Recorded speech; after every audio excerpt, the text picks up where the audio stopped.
I was just an astrophysicist, spending my days analyzing radio waves from deep space, hoping for anomalies, something that would stand out from the cosmic noise. When the first signal arrived, it was faint but deliberate. Mathematical sequences, prime numbers. A message. At first, I thought it was an echo of human transmissions, but as I analyzed the pattern, I realized it came from a source outside our solar system. The signal repeated, then changed, as if responding to something. I alerted my colleagues, and within hours, the world knew we were not alone. Governments reacted with a mix of fear and excitement. Was this an invitation or a warning? Satellites were reoriented, telescopes pointed toward the unknown. Days passed, then weeks, and then the signal stopped. Silence. Then, they arrived. Massive ships, metallic yet almost organic in shape, appeared in Earth's orbit without warning. There was no grand entrance, no fiery descent, just their presence, as if they had always been there. And they were watching us. Contact. The world held its breath. Nations scrambled to communicate, to prepare defenses, but no attack came. Instead, the ship sent a message in our own languages, simple yet profound. We wish to learn. We wish to exchange. We mean no harm. It was humanity's greatest moment, and also its most terrifying. Who were they? What did they want? Could we trust them? The United Nations formed a council to establish communication. I was selected as part of the scientific delegation, one of the first to stand before the unknown. When the first of them stepped forward, emerging from their vessel, I realized how utterly unprepared we were for their existence. They were unlike anything from our myths, tall, elongated forms, with skin that seemed to shift colors depending on the light. Their eyes were deep, swirling voids, as if containing entire galaxies within. Their movements were slow, deliberate, as if each step carried immense meaning. And then, one of them spoke, not through sound, but directly into my mind. Understanding. At first, it was overwhelming. Their language wasn't just words, it was emotions, memories, concepts wrapped in sensation. It took days before we could even begin to comprehend their way of thinking. They called themselves the Ishari, a name that resonated with an ancient, almost musical tone in my mind. They had been watching Earth for centuries, studying us, waiting for the right moment to reveal themselves. But why now? As I spent more time with them, I realized they were as curious about us as we were about them. Their technology was beyond anything we could dream of: matter manipulation, energy harnessing on a planetary scale, and a deep understanding of the universe's fundamental forces. But what truly surprised me was their vulnerability. They weren't invincible. They had fears. They had enemies. One night, while inside their ship, I was shown something that shook me to my core. A holographic projection. No, more than that, a shared memory. I saw a war. Not of human making, but of celestial proportions. The Ishari had once been a vast civilization spanning multiple worlds, but they were no longer the dominant force in the galaxy. Something had driven them into hiding, something that consumed entire planets without mercy. They called it the Devourer. At first, I thought it was some kind of metaphor, a cosmic disaster perhaps. But no, it was real. A force, an intelligence, spreading through the stars, leaving only silence in its wake. And Earth had been noticed. The Ishari had come not just to observe, but to warn us. Our rapid technological growth, our radio waves, our space exploration, these had made us visible. And now, something else was looking in our direction. We had a choice. To remain in ignorance, continuing our existence as if nothing had changed, hoping to stay unnoticed. Or to prepare. To evolve. To join the Ishari in their silent resistance. The governments of Earth were divided. Some wanted to embrace the alliance, to gain the knowledge necessary for survival. Others feared losing our autonomy, becoming pawns in a war beyond our comprehension. And I stood at the center of it all, knowing that no matter what we chose, the universe had already set its gaze upon us. And it would not look away. The decision fractured humanity. Some nations eagerly sought an alliance with the Ishari, desperate to grasp their knowledge before it was too late. Others recoiled in fear, refusing to believe that an unseen enemy lurked beyond the stars. Religious leaders, scientists, and military strategists clashed over the implications. As part of the scientific delegation, I had access to the Ishari's archives, vast, living libraries of thought and history, encoded in luminous crystalline structures. Through them, I saw the devastation the Devourer had left behind. Entire star systems reduced to drifting debris, civilizations erased as if they had never existed. The Ishari didn't know what it was, not entirely. It wasn't just an empire or a species, it was a force, consuming worlds with a hunger that defied nature. Some thought it was a weapon left behind by an ancient race, others believed it was an intelligence that had outgrown physical form, a predator of cosmic scale. And Earth was exposed. The first signs of discord appeared quickly. Nations that had once stood together now saw each other as threats. Some feared that those who allied with the Ishari would gain an unfair advantage, controlling technology that could shift the balance of power forever. Others believed that refusing the alliance would doom us all. A new military faction emerged, the Earth Sovereignty Coalition.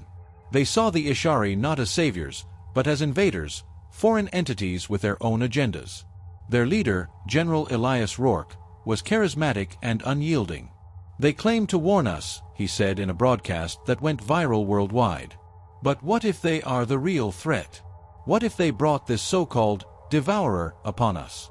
We must defend our planet, not surrender it." Tensions escalated. Protests turned into riots. Scientific bases studying Ishari technology were attacked.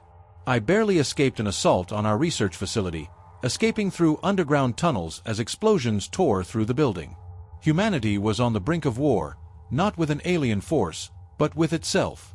As chaos spread, the Ishari made a decision that shocked me. "We cannot force your people to unite," their ambassador, Lyervash, told me in a sorrowful tone. "But those who wish to survive may come with us." They were offering refuge to those willing to leave Earth behind. Scientists, engineers, and thinkers who understood the urgency of the threat were given an option: board Ishari vessels and leave the planet before it was too late. They would be taken to hidden worlds, places where knowledge had been preserved for eons. But leaving Earth meant abandoning everything: our families, our culture, our history. It meant admitting that humanity might not be able to save itself. Some left. Others refused, believing that Earth could stand on its own. I was torn. My family was still here. My home was here. But the warnings haunted me. The Devourer would come, sooner or later. And we weren't ready. Before the exodus could be completed, the Earth Sovereignty Coalition acted. They launched a surprise attack on Ishari landing sites, capturing alien technology and killing those who resisted. Their forces stormed the diplomatic hubs, arresting human scientists and accusing them of treason. I barely escaped with my life. I watched as ships meant to carry refugees away were destroyed, their remains crashing into cities below. The Ishari, unwilling to start an all-out war, withdrew. Their ships vanished into the void, leaving behind only a handful of survivors. I was one of them. Now, we were alone. The Ishari had given us a chance, and we had squandered it. Earth had turned its back on the only allies who could have helped us. But as I stood among the ruins of our failed alliance, I felt something shift in the night sky. The stars flickered. Something was coming. And this time, we would face it alone. In the weeks following the Ishari's departure, the world tried to convince itself that nothing had changed. Governments scrambled to regain control, broadcasting messages of strength, assuring their people that Earth stood united. But it was a lie. Scientists like me were hunted, labeled as conspirators. Many went into hiding. I moved between safe houses, relying on underground networks of researchers who still believed in the truth. We had been warned, and now we were defenseless. Then, the anomalies began. Observatories detected fluctuations in the cosmic background radiation, subtle distortions, as if something vast and unseen were bending space itself. Satellites malfunctioned, transmitting garbled images of shifting shadows in the void. The Ishari had warned us that the Devourer did not arrive in ships. It seeped into reality itself, spreading like a cancer through spacetime. And now, it was here. The first real sign came from Mars. A colony of 3,000 people, scientists, engineers, pioneers, simply vanished. No distress calls, no alarms. The outpost systems continued running, lights still flickering in empty corridors. When a probe was sent to investigate, it returned images that defied explanation. Buildings had been hollowed out, their walls smooth as glass. Machinery lay untouched, but organic matter, people, plants, even microbes, was absent, as if erased from existence. The message was clear: the devourer had reached our doorstep. But instead of uniting, humanity did what it always did. Governments covered up the incident, claiming it was a solar flare, a communications failure. The Earth Sovereignty Coalition tightened its grip, silencing those who spoke the truth. And I realized something terrifying. We weren't just unprepared. We were walking blind into extinction. One night, while hiding in an abandoned research facility, I picked up a transmission. At first, I thought it was just interference, another echo lost in the cosmic storm. But then I recognized the pattern. It was the same sequence of prime numbers that the Ishari had used when they first contacted us. They hadn't abandoned us. Deciphering the signal took hours. It wasn't just a message, it was coordinates. A location in the asteroid belt, far from prying eyes. A place where survivors could gather. A final chance. But reaching it would be nearly impossible. Space travel was now tightly controlled, and defectors were executed. I needed help. I sent out a single encrypted message to those I trusted. Only one replied. Her name was Dr. Amina Solovyev, a former aerospace engineer who had worked on Earth's first interstellar probes. She had been branded a traitor for supporting the Ishari Alliance and had barely escaped with her life. We met in an underground bunker, beneath the ruins of an old university. "You're insane," she said after I showed her the coordinates. "You want to steal a ship and fly straight into enemy-controlled space?" I nodded. "If we stay here, we die. If we go, we might have a chance." For a long moment, she stared at the flickering map on my tablet, her expression unreadable. Then, she exhaled sharply and smirked.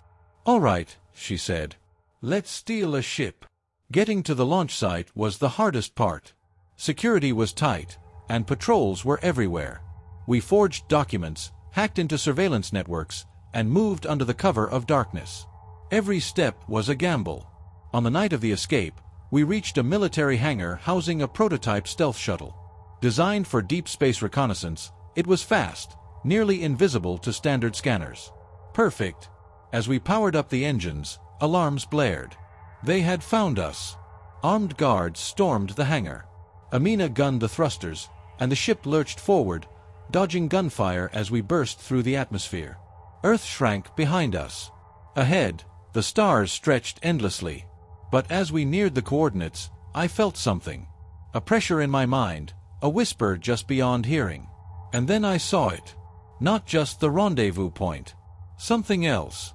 A massive structure, hidden within the asteroid belt. A station. No, a fortress. And it was waiting for us. As we approached the structure hidden in the asteroid belt, I felt something shift in the fabric of reality itself. It wasn't just a station, it was ancient, far older than anything humanity or even the Ishari could have built. Colossal rings of dark metal hovered around a central core, humming with an energy that defied physics. Light bent unnaturally around it, as if space itself struggled to contain its presence. Symbols flickered across its surface, pulsing in rhythmic patterns, language, or something beyond language. Then, a voice entered my mind. Not the Ishari. Not human. Something else.